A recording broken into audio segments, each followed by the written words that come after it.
মহাদেবের সেই উন্মত্ত গতি কিছুতে স্তব্ধ হচ্ছে না। এদিকে কিছু মুনি পত্নী তারা মহাদেবকে দর্শন করলেন। বস্ত্র নেই তো, উলঙ্গ মহাদেব, দিগম্বর মহাদেব। মনির পত্নীরা এসে বলছে, হে দেবাদিদেব মহাদেব, আপনি ভিক্ষা নিন। মনির পত্নীরা এবার যখন ভিক্ষা দিতে এলেন, দেখলেন নগ্ন শিব। তাকে দেখে নাম শুনে আকৃষ্ট হয়ে তার পিছনে পিছনে চললেন, কৈলাস ধামে উপনীত হলেন। মুনিগণ বাড়িতে ফিরে এসে দেখছেন তাদের পত্নীরা কেউ বাড়িতে নেই। ধ্যান যোগে জানতে পারলেন তাদের পত্নীদেরকে আকর্ষণ করেছেন মহাদেব। বলল, মহাদেব, স্ত্রীকে হারিয়ে আমাদের স্ত্রীদেরকে আকর্ষণ করেছো, বশীভূত করেছো। ন্যাংটা শিব, আমরা অভিশাপ দিলাম, এই মুহূর্তে তোমার লিঙ্গের পতন হয়ে যায়। মহাদেবের লিঙ্গ স্খলিত হয়ে গেল। ব্রাহ্মণের বাক্য শুদ্ধি ছিল। দেখিতে দেখিতে সেই লিঙ্গ পট্টিত হইল। লিঙ্গের ভাবে চতুর্দশ ভুবন কম্পিত হইল। স্বর্গ মর্ত পাতাল রসতল হয়ে যাবে। দেবরাজ ইন্দ্র মিটিং করলো স্বর্গে। উপায় কি হবে এখন? বললো, উপায় একটা আছে। ব্রহ্মা বিষ্ণু মহেশ্বর, ব্রহ্মা উপরের দিকে যাও আর বিষ্ণু তুমি নিচের দিকে যাও। দেখো, 7টা পাতাল যদি ভেদ করে তাহলে জগৎ সংসার অচল হয়ে যাবে। ব্রহ্মা বলল, আমি যাব। ব্রহ্মা এবার ব্রহ্মলোকে গিয়ে দেখছে যে সেখানটাও থরথর করে কাঁপছে ব্রহ্মলোকটা। এখন সঙ্গে নিয়েছিল দুজনকে। কাকে? সুরভি গাভীকে আর কেতকী ফুলকে। বাবা, এই কেতকী ফুল খুব সুন্দর মিষ্টি গন্ধ। দুজনকে সঙ্গে নিয়েছিল। ইন্দ্র বলেছিল, দেখে এসো তো। আর বিষ্ণু গিয়েছিল পাতালে। বিষ্ণু পাতাল থেকে প্রবেশ করে বলি মহাদেবের কাছে গেল। সেখান থেকে এসে বললো, হ্যাঁ, তখনও পর্যন্ত থরথর করে কাঁপছে। দেবরাজ ইন্দ্র বলল, হে ব্রহ্মা, কি খবর? ব্রহ্মা বলেছিল, শোনো গাভী, আমি যা বলবো তুমি তাই সাক্ষ্য দেবে।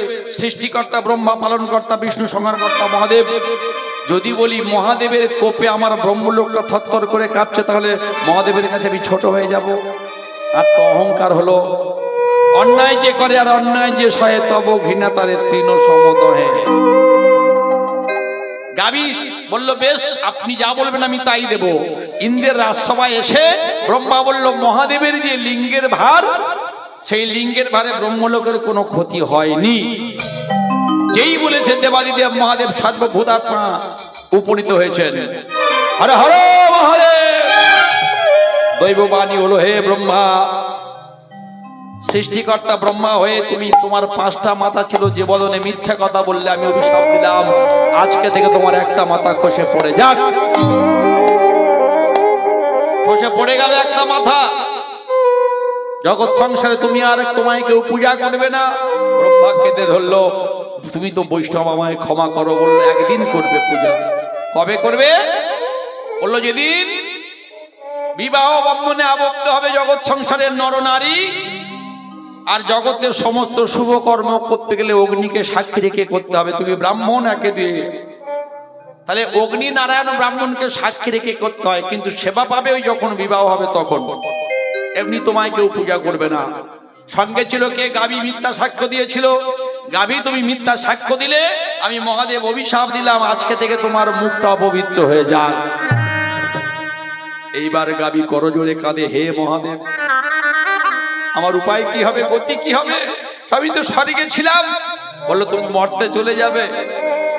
আমি আশীর্বাদ করছি, গোবিন্দ যেদিন তোমার বদনে চুম্বন করবে সেদিন তোমার মুখটা পবিত্র হয়ে যাবে। আর কি?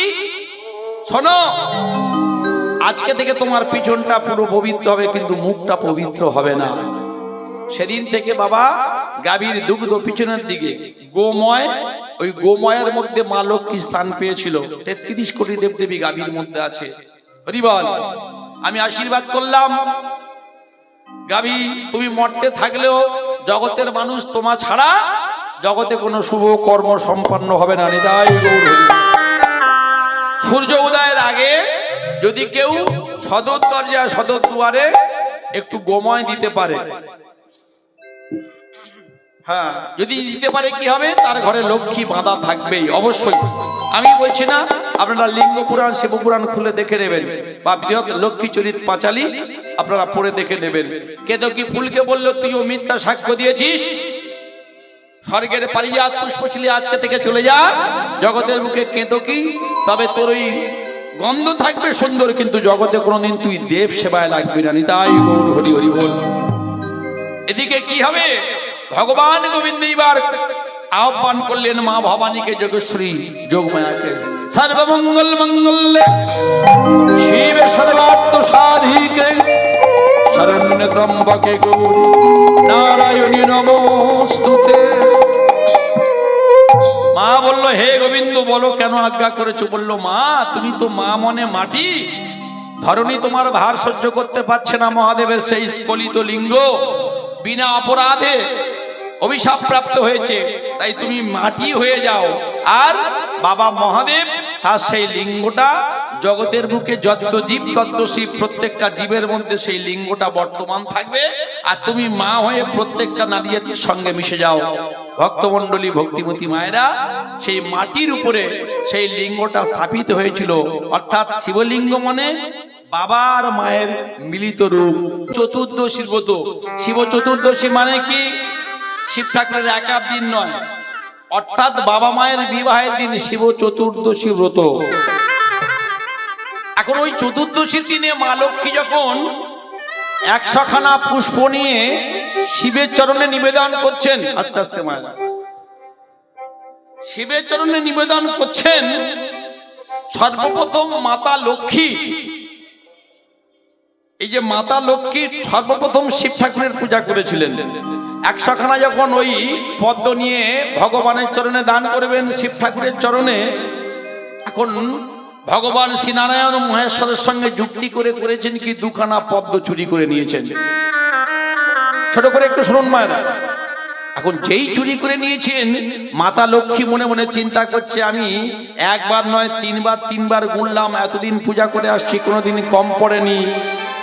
আবার এই পদ্মের জন্ম মা গৌরীর অঙ্গ থেকে, রক্ত থেকে, সে অন্য একটা দিক, যাক তাহলে কোনোদিনই কম পড়েনি। আর শিব চতুর্দশী ব্রতের দিনে আজকে তো ব্রত উদযাপন করবো, আমি 2 খানা পদ্ম কম পড়ে গেল। মনে বড় কষ্ট হলো মা লক্ষ্মী, যদি মহাদেবের ভক্ত হতে পারতাম তাহলে জগতে নারায়ণের আমি শ্রেষ্ঠ ভক্ত হতে পারতাম। মনে পড়ে গেল একদিন ব্রজনাথ ভগবান নারায়ণ বলেছে, তোমার দেহ সরোবরে 2টো পদ্ম ফুল আছে, তাই যদি হয় তাহলে এক কাজ করি। শুনে নিন মায়েরা, পূজায় বসে কেউ কখনো উঠবেন না। যদি পূজায় বসে একবার ওঠেন তাহলে জানবেন সেদিনকার পূজাটা আপনার সম্পূর্ণ হলো না। মা লক্ষ্মী চিন্তা করলেন, আমি যদি পুষ্প আনতে যাই তাহলে পূজাটা ভঙ্গ হয়ে যাবে। পাশে পড়েছিল একটা শানিত ছুরিকা, আর সেই শানিত ছুরিকা দিয়ে মা লক্ষ্মী জগৎ জননী আমার দেখিতে দেখিতে বাম পায় ধর কর্তন করিলা, বাম পায় ধর কর্তন করিল, অশ্রুসনের উধির ধারা নির্গত হইল, ওই অশ্রুসনের উধির ধারা নির্গত হইল। নমো শিবায় সত্তায় কর্ণত্রয় হেতমে নিবেদয়ামি চত্মনা তঙ্গতি পরমে সর।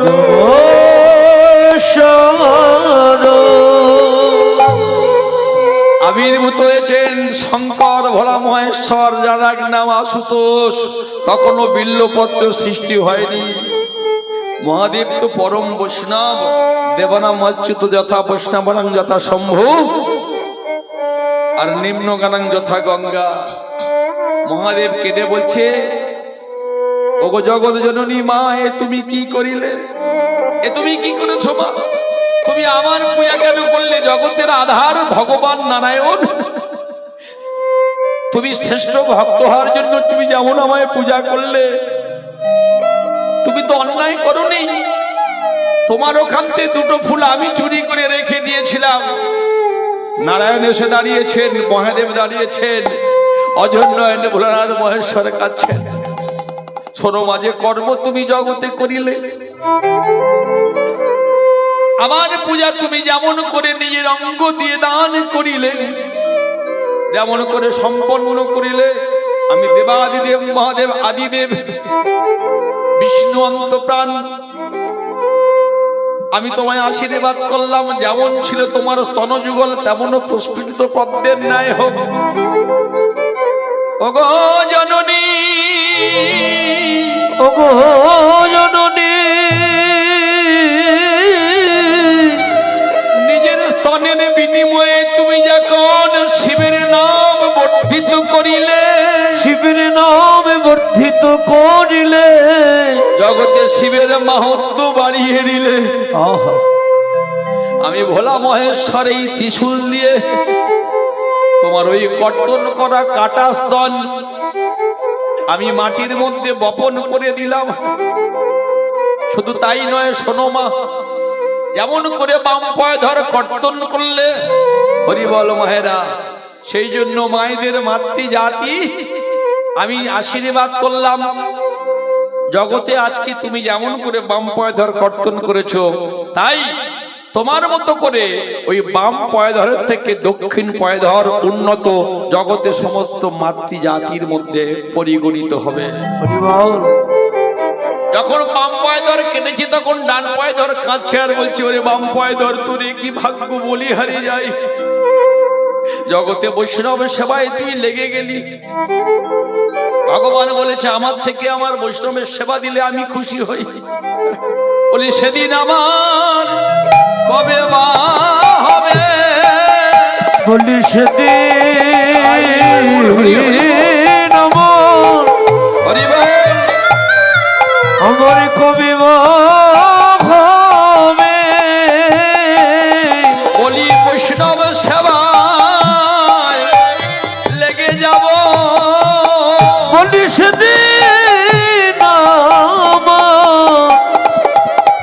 কবি হবে, বৈষ্ণব সেবায় লাগিতে পারব, বলি সেদিন আমার কবি হবে, ওই বৈষ্ণব চরণ কবে পাব, বলি সেদিন আমার কবি হবে, বলি বৈষ্ণব চরণ কবে পাব, বলি সেদিন আমার কবি হবে, বৈষ্ণবের কবে চরণ ধরব, বলি সেদিন আমার কবি হবে, রাম চরণ কবে পাবো, বলি সেদিন আমার কবি হবে, বলি সেদিন আমার কবি হবে। ভোলানাথ মহেশ্বর আশীর্বাদ করলেন, শোনো মা, জগতে তুমি ছাড়া জগৎ সংসার অচল, কোনো শুভ কর্ম হবে না, জগৎ সংসার চলবে না।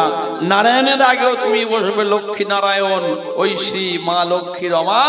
আর শোনো, মাটির মধ্যে বপন করে দিলেন কি, সেখান থেকে হলো বিল্ল বৃক্ষ, যে বিল্ল বৃক্ষের তিনটে ফলক, একটায় থাকবে ব্রহ্মা, একটায় থাকবে বিষ্ণু, একটায় থাকবে দেবাদিদেব মহাদেব, হরি বল। আর বিল্ল বৃক্ষে কি থাকবে, ওই যে স্তনটা তুমি কর্তন করলে, ওই বিল্ল বৃক্ষে জন্ম নেবে আজকে থেকে শ্রীফল, হৃদয় গৌর হরি বল। বল হরি বল। ওই ফলে আমি সন্তুষ্ট হব, বেল বাবা। আর শুধু তাই নয়, যারা জগতে ভক্তি না নিয়ে বিল্ল বৃক্ষের দিকে নয়ন মেলবে, তাদের ওই কাঁটারূপী হয়ে মদন তাদের দগ্ধ করবে, দংশন করবে। আর এই বিল্ল বৃক্ষ দুটো জগতের মধ্যে 33 কোটি দেবদেবীর সেবায় লাগে, কিন্তু সূর্য পূজা আর গণেশ পূজায় বিল্ল বৃক্ষ ব্যবহার করা হয় না, খুব কম। যারা বৈদিক ব্রাহ্মণ, তারা কিছু কিছু আচার নিষ্ঠা আছে, সেগুলো মেনে তবে পূজা করেন। তাহলে দেখা গেল কি, ওই বিল্ল বৃক্ষের মধ্যে 33 কোটি দেবদেবী বর্তমান বাবা মহাদেবের আদেশ অনুসারে তিনি বলে দিয়েছিলেন। সেদিন থেকে এই বিল্ল বৃক্ষ জগতের বুকে প্রচার হয়ে গেল। প্রধান বৃক্ষ কি, অশ্বত্থ, আমলকি আর বিল্ল। আর জগতে যে গরু দেখেন মায়েরা, আমরা বলি পঞ্চগব্য, গরুর সবগুলো জিনিস কি, দধি, দুগ্ধ, ঘৃত, গোচনা, গোবর, আমরা বলি না, জ্যোতিষীরা বলি না আমরা। কারণটা কি, হয়ে গেছে আর 5 মিনিট। কারণটা কি একটু জেনে নিন মায়েরা।